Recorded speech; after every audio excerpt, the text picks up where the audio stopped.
Welcome in physics class.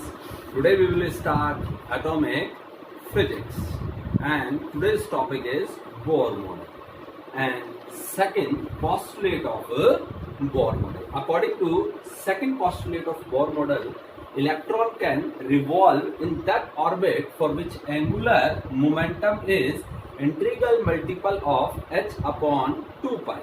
It means इसका मतलब क्या हो गया कि इलेक्ट्रॉन केवल उन्हीं ऑर्बिट्स में रिवॉल्व करता है जिनका angular momentum h upon 2 pi का क्या होता है, इंटीग्रल मल्टीपल होता है। तो यहां हमने कंसीडर कर लिया कि जो इलेक्ट्रॉन रिवॉल्व कर रहा है किसी ऑर्बिट में, उसका मास m है, वो जिस वेलोसिटी से मोशन कर रहा है उसकी वेलोसिटी क्या है, v।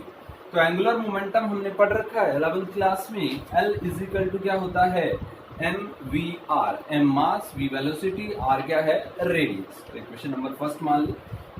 According to Bohr statement, Bohr ने क्या बताया था कि angular momentum h upon 2 pi का मल्टीपल है, इंटीजर मल्टीपल। तो कितना आ गया, n टाइम। n क्या है यहाँ पर, n है यहाँ पर 1 2 3 4 एंड सो ऑन हो सकता है। क्या ये सारे क्वांटम नंबर्स हैं? तो L is equal to NH upon 2 pi. Equation number कौन सी हो गई, सेकंड। इक्वेशन फर्स्ट और सेकंड दोनों L को डिनोट कर रही है, एंगुलर मोमेंटम को।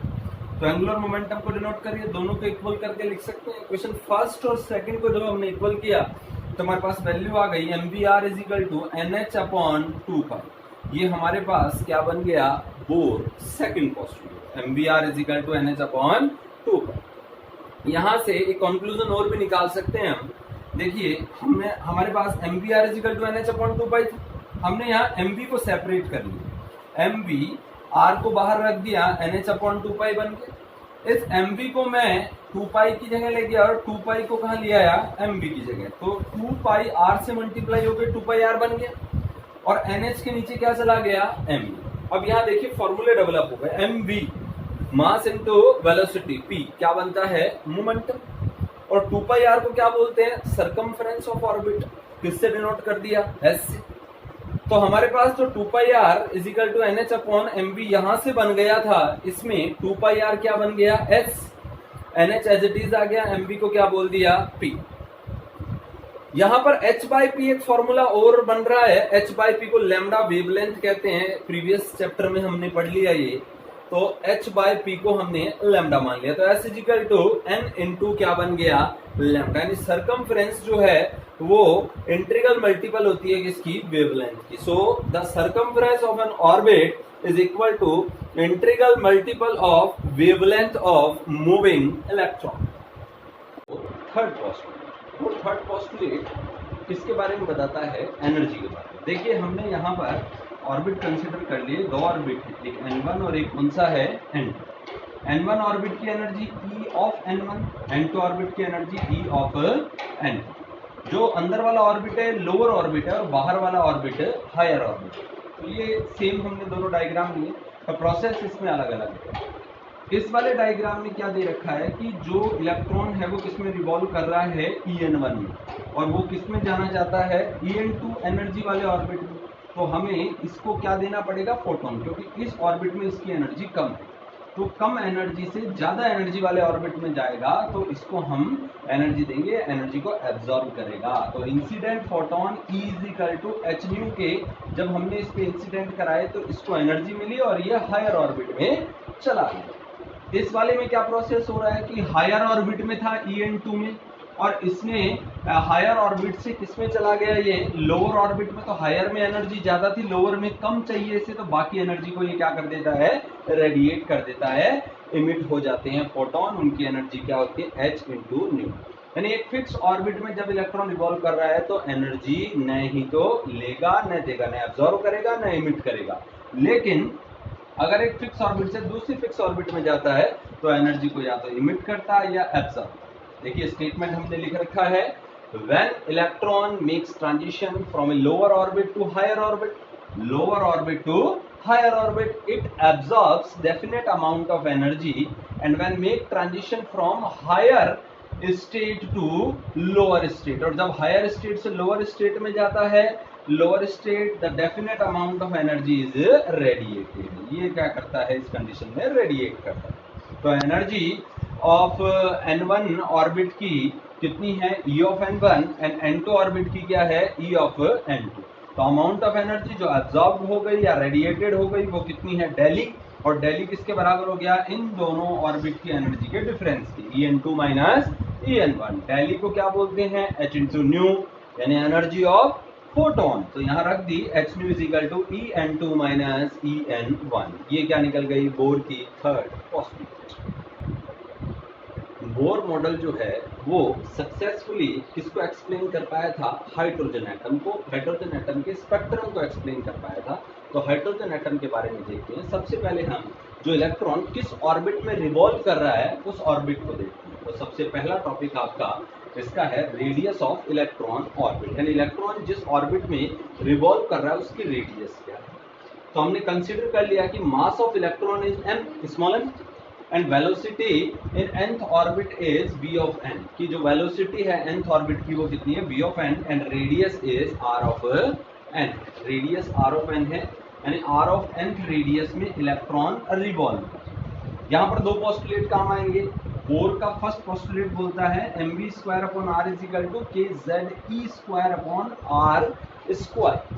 हम nth ऑर्बिट की बात कर रहे थे तो रेडियस और वेलोसिटी में r ऑफ n लग जाए, तो nth ऑर्बिट क्या हो जाएगा, nth ऑर्बिट के लिए first postulate m v of n square upon r of n is equal to kze square upon r of n square. Equation number क्या बन गया फर्स्ट, हमने फर्स्ट पोस्टुलेट लिया। और सेकंड पोस्टुलेट बोलता है mvr is equal to nh upon 2 पर, nth orbit के लिए निकालेंगे तो m v of n r of n nh upon क्या आ गया 2, यानी n लगा दिया nth ऑर्बिट की बात करते हैं। हमने यहाँ से वेलोसिटी की वैल्यू निकाली तो m into r of n को नीचे ले गए, तो v of n is equal to nh upon 2 pi m into r of n, फिर वेलोसिटी भी निकल।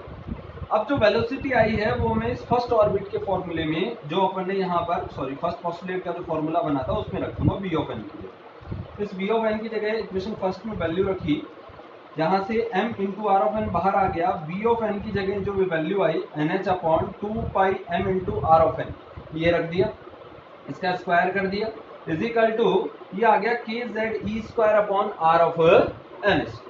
स्क्वायर करें तो n स्क्वायर h स्क्वायर 2 का स्क्वायर 4 पाई का स्क्वायर पाई स्क्वायर m का स्क्वायर m स्क्वायर r का square r square is equal to kze square upon r of n square. देखिए कुछ कट रहा है, r ऑफ n स्क्वायर से r of n square cancel, एक m से एक m भी क्या हो गया कैंसिल, क्या बचा n स्क्वायर h स्क्वायर ऊपर बच गया, नीचे क्या बचा 4 पाई स्क्वायर, एक m बच रहा था, इधर एक r ऑफ n बच रहा था, क्या लिख देंगे 4 पाई स्क्वायर एक m लिख दिया r ऑफ n लिख दिया इज इक्वल टू ऊपर बच गया kze।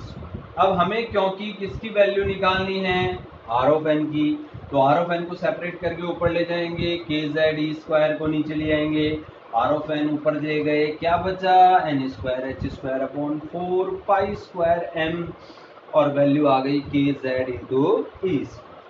के क्या है यहाँ पर कूलम्ब कांस्टेंट, इस के की जगह भी वैल्यू पुट करनी पड़ेगी 1/4 पाई एप्सिलॉन नॉट। इस के की जगह अगली स्टेप में देखिए यहाँ पर वैल्यू पुट कर दी 1/4 पाई एप्सिलॉन नॉट, बाकी सब एज इट इज रख दिया, 4 से 4 कैंसिल, पाई से पाई कैंसिल, एप्सिलॉन नॉट ऊपर चला गया।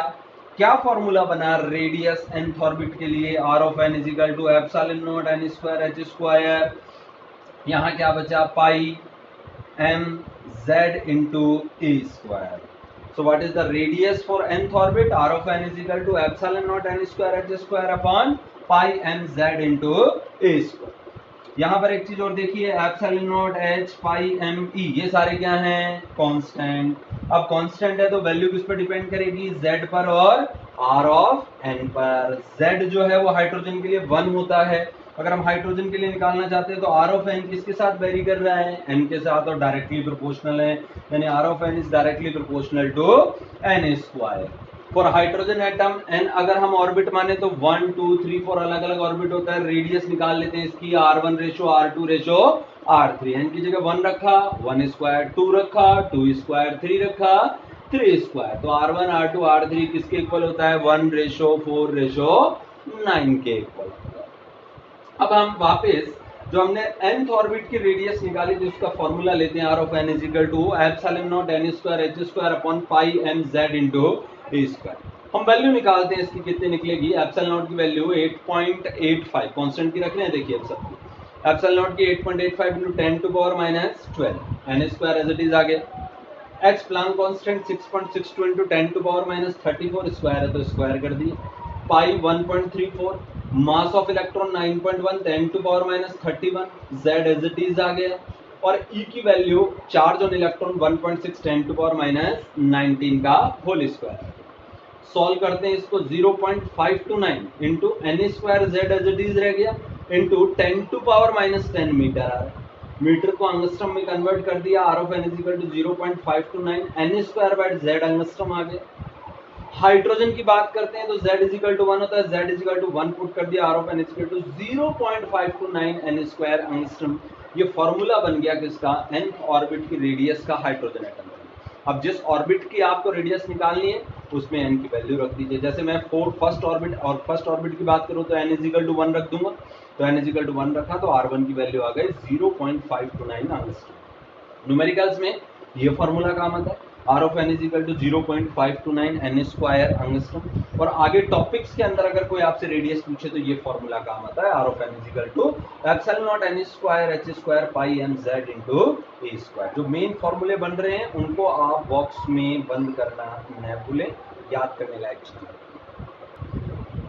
देखिए रेडियस में एक चीज और है, आर ऑफ एन की value 0.529 into n square by z angstrom, ये अपन ने निकाला।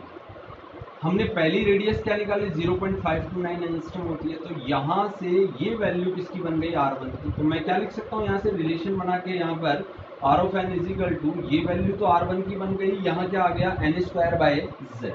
तो r of n is equal to n square by z into R1। यानी हम ये माने कि nth ऑर्बिट की जो रेडियस आती है वो n square by z into R1 के बराबर है। तो हम रेशियो निकालना चाहते हैं radius of first orbit for hydrogen helium and lithium. Hydrogen helium और लिथियम की फर्स्ट ऑर्बिट का रेशियो क्या है। तो इसमें देखिए फर्स्ट ऑर्बिट के लिए n बराबर 1 आ गया, R1 की वैल्यू सबके लिए फिक्स है, यानी किसके ऊपर डिपेंड करेगा, Z के ऊपर। हाइड्रोजन के लिए Z 1 होता है, हीलियम के लिए Z 2 होता है और लिथियम के लिए Z कितना होता है 3।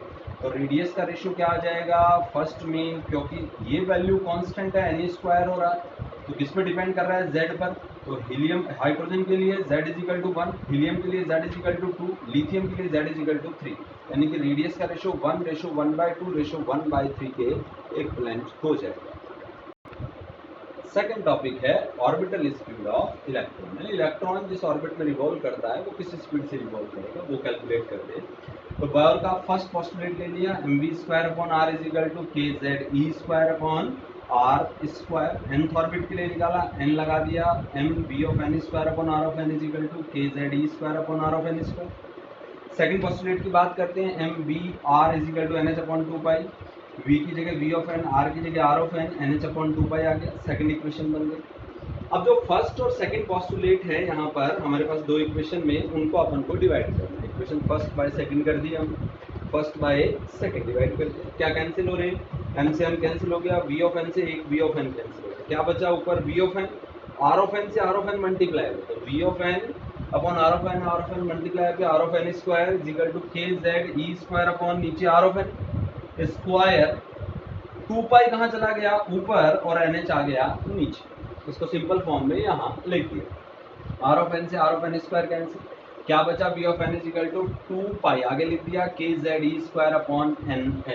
k क्या है यहाँ coulomb constant, value 1/4π epsilon naught, ये वैल्यू यहाँ मैंने पुट कर दी 1/4π एप्सिलॉन नॉट, काटिए पाई से पाई कैंसिल, 2 2 जा 4, नीचे 2 आ गया, ऊपर क्या बचा z² 2 एप्सिलॉन नॉट nh। ये फॉर्मूला बन गया nth ऑर्बिट की वेलोसिटी का, v of n is equal to ze² upon 2 epsilon naught nh। क्या पता चल रहा है कि nth ऑर्बिट की जो वेलोसिटी है वो z के डायरेक्टली प्रोपोर्शनल होती है। nth ऑर्बिट की वेलोसिटी किसके डायरेक्टली प्रोपोर्शनल होती है, n के, यानी जिस ऑर्बिट में रिवॉल्व कर रहा है उसके नंबर के। हम एक चीज और मान रहे हैं हाइड्रोजन के लिए z इज इक्वल टू क्या होता है 1, z इज इक्वल टू 1 इस फॉर्मूले में पुट किया तो v ऑफ n का क्या फॉर्मूला बना, e² upon 2 epsilon naught n into h। Value put करके देखते हैं क्या आती है nth ऑर्बिट की वेलोसिटी। nth ऑर्बिट की वेलोसिटी आ गई आपके पास, e ऑफ n की वैल्यू कितनी आ गई आपके पास 1.6 10 टू पावर माइनस 19, स्क्वायर लगा दिया, 2 आ गया, एप्सिलॉन नॉट की value 8.85 10 to power minus 12, n as it is आ गया, h की value 6.6 to 10 to power minus 34, calculate किया V of n is equal to 2.189 into 10 to power 6 by n metre पर सेकेंड। तो ये nth ऑर्बिट की velocity निकली। अब जिस ऑर्बिट की वेलोसिटी निकालनी है वो ऑर्बिट का नंबर रख देंगे। जैसे फर्स्ट ऑर्बिट के लिए n इज इक्वल टू 1 रख दिया हमने, तो आ गया 2.18 इंटू 10 टू पावर 6 मीटर पर second. n is equal to लिखा, सेकेंड की वेलोसिटी आ गई 1.09 इंटू 10 टू पावर 6 मीटर पर सेकेंड। एक चीज और देखिए, जो v1 की वैल्यू हमने निकाली थी, v1 की वैल्यू क्या थी, e square upon 2 epsilon naught n. देखो ये फॉर्मूले में n इज इक्वल टू 1 रख दीजिए तो v1 की वैल्यू आ जाएगी e square upon 2 epsilon naught h, और इसकी वैल्यू हमने कैलकुलेट करी 2.18 इंटू 10 टू पावर 6 मीटर पर सेकेंड। यहाँ पर v1 को हम c बाय 137 भी बोल सकते हैं। c क्या है यहाँ पर, speed of light 3 into 10 to power 8। अगर 3 इंटू 10 टू पावर 8 में 137 का डिवाइड करते हैं तो 2.18 इंटू 10 टू पावर 6 आ जाता है। तो v1 is equal to c by 137 भी क्या है, फर्स्ट ऑर्बिट की वेलोसिटी। आगे है स्ट्रक्चर कांस्टेंट। एक नोट है, स्ट्रक्चर कांस्टेंट क्या होता है, ratio between speed of electron in first orbit of hydrogen atom and speed of light in vacuum is called structure constant. यानी जो स्पीड होती है किसकी, इलेक्ट्रॉन की किसी फर्स्ट ऑर्बिट के अंदर, और जो स्पीड होती है लाइट की, उनके रेशियो को क्या बोलते हैं, स्ट्रक्चर कांस्टेंट बोलते हैं। किससे डिनोट करते हैं, अल्फा से। तो अल्फा की वैल्यू आ गई v1 बाय सी। v1 की value e square by 2 epsilon naught h, C नीचे और चल रहा है, सी साथ में आ गया। v1 की वैल्यू कैलकुलेट हमने पहले कर रखी है, v1 is equal to c by 137 होता है।